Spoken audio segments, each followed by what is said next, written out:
না কিন্তু গণতান্ত্রিক ডক্টর গালিব আমি স্পেসটা এই দেন। জিনিসটা বুঝতেছি না, জামাত ইসলামের প্রবলেমটা কি এটা বলতে। রাজনৈতিকভাবে আমরা ভুল অবস্থানে থাকি তো, জামাত ইসলামী কেন এরকম একটা অবস্থান নিয়ে রাখছে যে সে 71 প্রশ্নে এটা পরিষ্কার করে বলবে না যে আমাদের এটা ভুল ছিল। সে কিন্তু অনেকগুলি ইফ বাট সেগুলির মধ্যে যুক্ত করে, সেগুলির মধ্যে এমনকি 71 সালে এটা হওয়াই উচিত হয় নাই বিকজ ইন্ডিয়া এখানে সাহায্য করছে, এগুলি কি কি জানি বলতে থাকে। But 71 is a reality. আমরা বাংলাদেশে দাঁড়ায় আছি যে আমাদের প্রবলেম কি এটা বলতে, স্বীকার করতে, প্রবলেমটা কি আপনার কাছে কি মনে হয়? না, আমি আমি যদি সাইকোলজির জায়গা থেকে দেখি, এটা একটা জেনারেশনাল গ্যাপের কোশ্চেন আছে। আরেকটা হইলো এই যে আপনি সারাক্ষণ জামাত ইসলামকে মুক্তিযুদ্ধের বিপক্ষ বইলা আপনি হচ্ছে তাকে ট্রমাটাইজ করে রাখেন, যে কারণে সে তার সাইকোলজি থেকে আগাইয়া এটাকে কখনো চিন্তা করতে পারে না। আপনি আপনি তো আপনি তো আপনি আমি তো ছাত্র শিবির রাজনীতির সাথে ছিলাম খালেদ ভাই। এই ট্রমাটা খুব বড়। আপনি প্রতিটা মুহূর্তে আপনি আমাকে ট্যাগ করবেন, প্রতিটা মুহূর্তে আপনি আমার গণতান্ত্রিক অধিকারের 12টা বাজায় দিবেন, প্রতিটা মুহূর্তে আপনি মনে করবেন যে আমার মাইরা ফেললে কারো কাছে জবাবদিহি করতে হয় না। তখন যেটা হয় জামাত শিবিরের সাইকিতে এই স্বাধীনতা মানে দাঁড়ায় এইটা যে আমারে মাইরা ফেলা হলো আপনার স্বাধীনতা। And that creates a very very big wall in democracy, believe me, আমি আমার এক্সপেরিয়েন্স থেকে বলতেছি।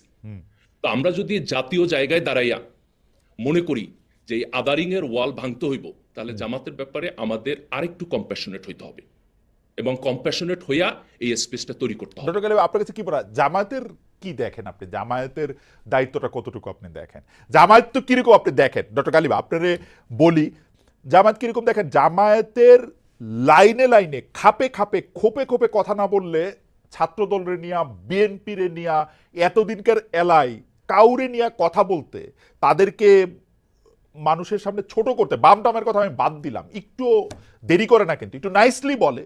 বিএনপি আওয়ামী লীগের মতো এরকম অশিক্ষিত ভাষায় বলে না, কিন্তু খুবই বলে কিন্তু। ডক্টর গালিব আপনি নিশ্চয়ই খেয়াল এটা করছেন। সব রাজনৈতিক দল বলে খালেদ ভাই। না কিন্তু জামায়াত একটা ইনিশিয়েটিভ নিবে না, না না না, না এটা কম্পিটিশন। এখানে আপনি জামাতকে আদারিং করতেছেন ভাই, না এই আমি ল্যাঙ্গুয়েজ একটু সবাই আদারি বলে। করছি না, আমি এটা আমি সবাই ট্রাস্ট বলে। To me, trust to me, এই যে এইটা বললে আমি আবার এখন একটু বিপদে পড়ি। আমি একটু আদারিং করছি না এই প্রসঙ্গ। আমি যদি আওয়ামী লীগের কাউরে পাইতাম আপনার থেকেও আমি অনেক কঠিন ভাবে এটা আমি তাদের জানতে চাইতাম যে তারা আসলে 24-এ এটার ব্যাপারে তাদের মানে তাদের না না, বিন্দু মাত্র ডেফিনেটলি দেখেন, রিমোর্স আমি আছে কিনা। অ্যাপ্রিশিয়েট করি।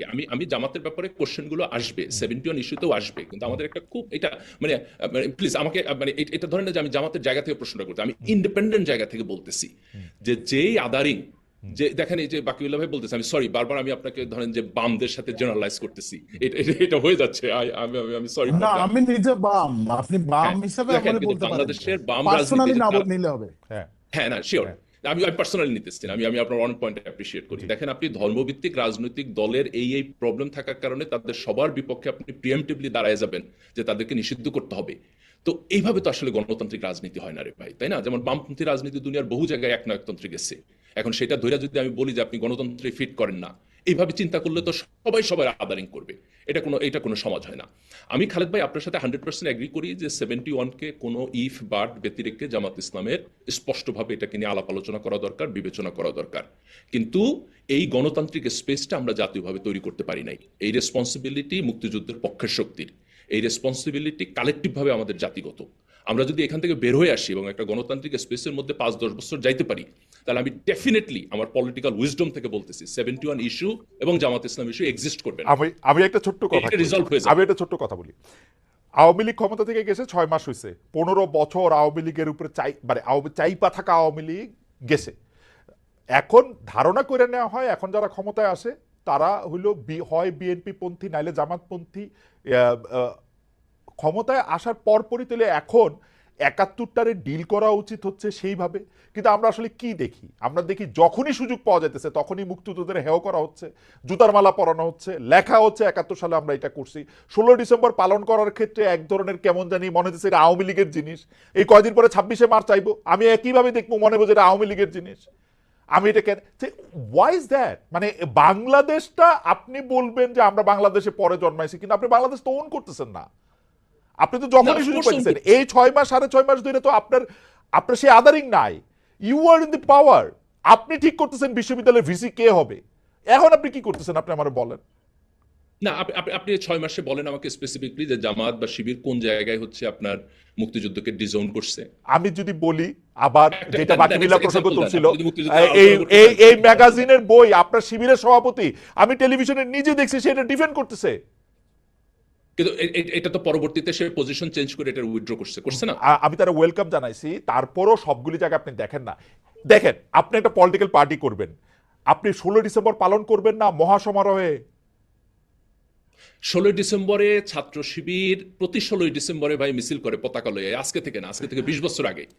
ভাই আজকে থেকে 20 বছর আগে আমরাও তো থেকে মাঠের করে। পলিটিক্স করছি গালিব, আমরাও তো মাঠের পলিটিক্স করছি। কোনটা মন থেকে করে, কোনটা দেখানোর জন্য করে, কোনটা হলো জাস্ট একটা ঘটনার জন্য করে, এটা আমি বুঝতে পারি। না না না, খালেদ খালেদ ভাই দেখেন, আমি যদি ফেয়ার স্টেটমেন্ট দেই জি। তাহলে আমি বলবো যে 71-এর ব্যাপারে জামাতের মধ্যে, তার মনস্তত্ত্বের মধ্যে কিছু কনফ্লিক্টিং আন্ডারস্ট্যান্ডিং আছে। ওকে। এটার ব্যাপারে আমি আমি দ্বিমত করি না, আমি আমি ফেয়ার ল্যাঙ্গুয়েজ আমি কনক্লুড করি। এই কনফ্লিক্টটা দুইভাবে ওভারকাম করা যাবে। একটা হলো জেনারেশনের মধ্যে তো ওভারকাম হইব, যখন নতুন জেনারেশন আসতেছে এবং ওভারকাম হইতেছে।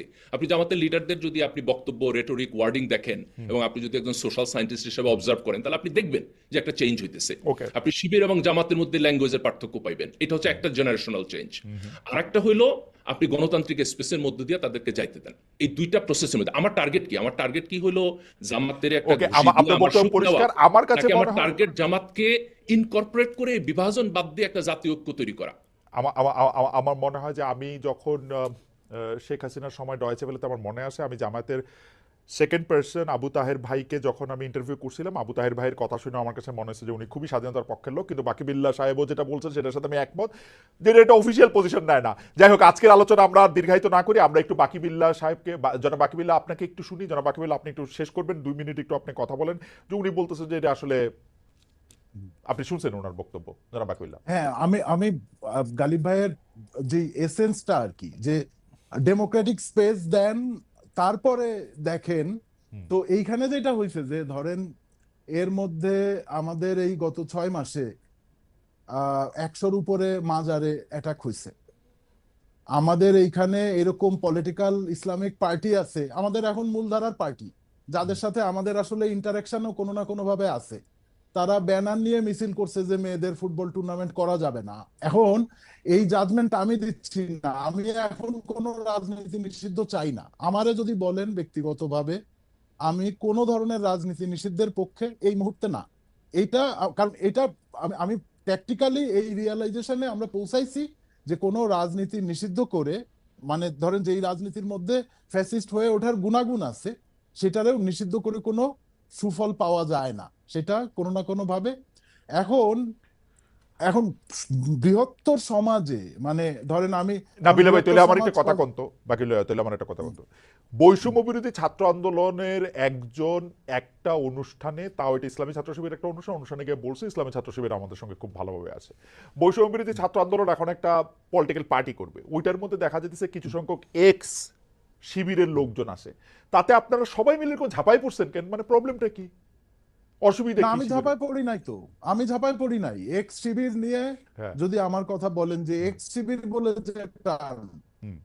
ওইটা নিয়ে আমার সমস্যা নাই। এক্স শিবির মানেই সে এখন জামাতের পলিটিক্স করতেছে, বা কেউ যদি জামাতের পলিটিক্স এর লাইন আপেও থাকে, এটা নিয়ে যেমন আমি পার্সোনালি কথা বলি নাই, এই জায়গায় আমি ওই জায়গায় যাওয়ার পক্ষে না। আমি আগের আলাপের মেরিট ধরে কথা বলতেছিলাম যে সমাজে বিশ্বাসযোগ্যতার যে সংকট, বা সমাজের একটা ধরেন যে কি বলবো, যে একটা ইনফ্লুয়েন্সিয়াল গোষ্ঠীর মধ্যেও বিশ্বাসযোগ্যতার যে সংকট, সেটার কার্যকারণ সম্পর্কটা আমি আসলে গালিব ভাইরে বোঝানোর চেষ্টা করতেছিলাম ওই জায়গা থেকে। এই জায়গাগুলি ক্লিয়ার না হইলে, ধরেন আমি বলে দিলাম যে আচ্ছা আমরা ডেমোক্রেটিক স্পেস দেব, কিন্তু সমাজে ওই ডেমোক্রেটিক স্পেস ক্রিয়েট হবে না না, কিন্তু সবার জন্য। জনাব বাকিবুল্লাহ, আমি আর যেহেতু ডক্টর গালিবের কাছে যাবো না, সেহেতু ডক্টর গালিবের পক্ষে আমি একটু বলি। আপনি জনগণের উপরে ছেড়ে দেন, এটা তো ডক্টর গালিবও চাইতেছেন। আপনি কি এটা বলা বন্ধ করবেন কিনা যে না, আমরা জামাত শিবিরকে আর জায়গা দিব না? আমরা জামাত শিবিরকে, আমি কিন্তু এই জাজমেন্টের মধ্যে ঢুকি নাই। আপনি এই আমি জাজমেন্টের মধ্যে আজকে কথা ঢুকতেছেন না? বলছি, আচ্ছা, হ্যাঁ। এইটা কি না, না, এটা এই কি জাজমেন্টের মধ্যে আপনার ঢুকি নাই। একা অবস্থান, নাকি মোটামুটি ভাবে মানে সংগঠনেরও একই অবস্থান? আমি যদি সাবেক ছাত্র সংগঠন ইউনিয়নের বলতে কথা কি বলি, যে, সিপিবির কথা বলি, আপনার হ্যাঁ, কাছে কি মনে হয় একই অবস্থান? ধরেন এই জায়গায় পলিটিক্যাল ল্যাঙ্গুয়েজটা এখনকার ছাত্র ইউনিয়নের পলিটিক্যাল ল্যাঙ্গুয়েজ যেটা, হ্যাঁ। আমি যদি সেটা ধরেও বলি, এই এই প্রশ্নগুলি আমি আগে যা যা প্রশ্ন করছি, এই প্রশ্নগুলি ওদের মাথায়, ওরা যেহেতু এখন শিক্ষা প্রতিষ্ঠানে পলিটিক্যাল ফিল্ডের অ্যাকশনে আছে, হ্যাঁ। ফলে ওই জায়গায় যে এই শক্তিটার তো ফ্যাসিস্ট হয়ে ওঠার গুণাগুণ আছে, এই শক্তিটা আমার উপর সশস্ত্র আক্রমণ করার অভিজ্ঞতা আছে।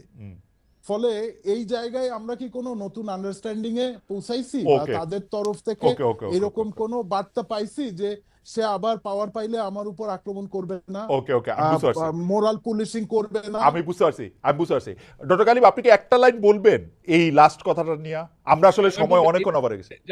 এটা অত্যন্ত ফ্লোড আর্গুমেন্ট। আপনি হাইপোথিসিস করতেছেন যে সে বড় হলে আমার রাজনীতির জন্য না, হুমকি হয়ে অতীতে উঠবে, করছে কারণ যে, আপনি তার অতীতে সাথে করছে যে, এঙ্গেজই হবেন না। অতীতে করছে যে, অতীতে কত সালে, কবে, কোথায়, কোন স্কেলে? আর কেউ কি করে এইটা নাই? এটা এখন হিস্ট্রি বলতে গেলে অনেক একমাত্র নিশ্চয়ই বাকি বিল্লার কাছে এটা কি অনেক একমাত্র ব্যাপার। আপনি বলছেন এটা কি একমাত্র ছাত্র শিবির করছে, না সকল ছাত্র সংগঠনকেই আপনি একই ফ্রেমের মধ্যে